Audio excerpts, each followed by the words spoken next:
اینجا برای مادران برای خواهران یک سر تهیه کردیم برای شما. برای من صدا میدید تماشا کنید. برای اصل برای شما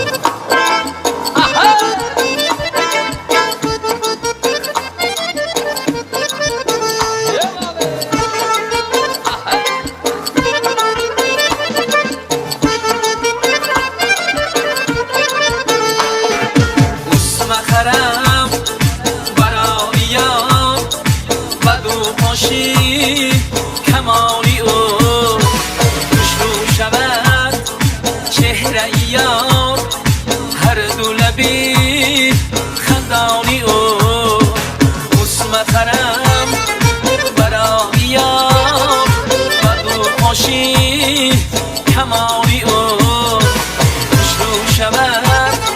چهره یار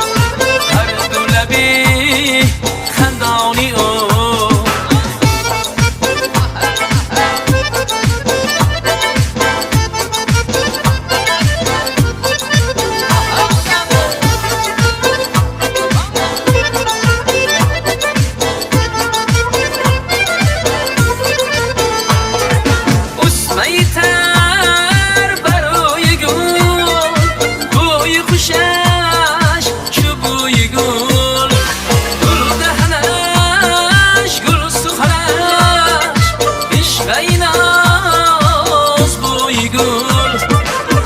مخرم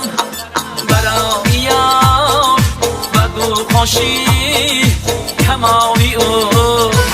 خوشرو شود چهره یار هر دو لبی خندانی او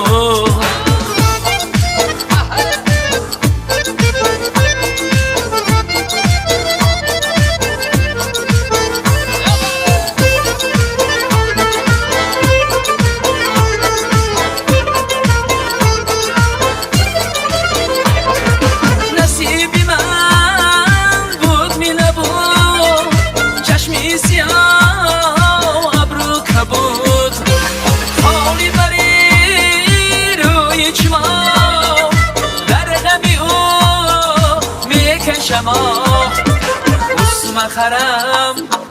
برایم و دو پاشی کمالی او خوشرو شود چهره یار هر دو لبی خندانی او مخرم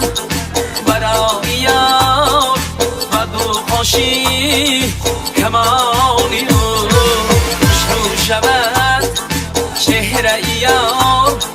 هر دو لبی خندانی او مخرم برایم و دو پاشی کمالی او خوشرو شود چهره یار هر دو لبی خندانی او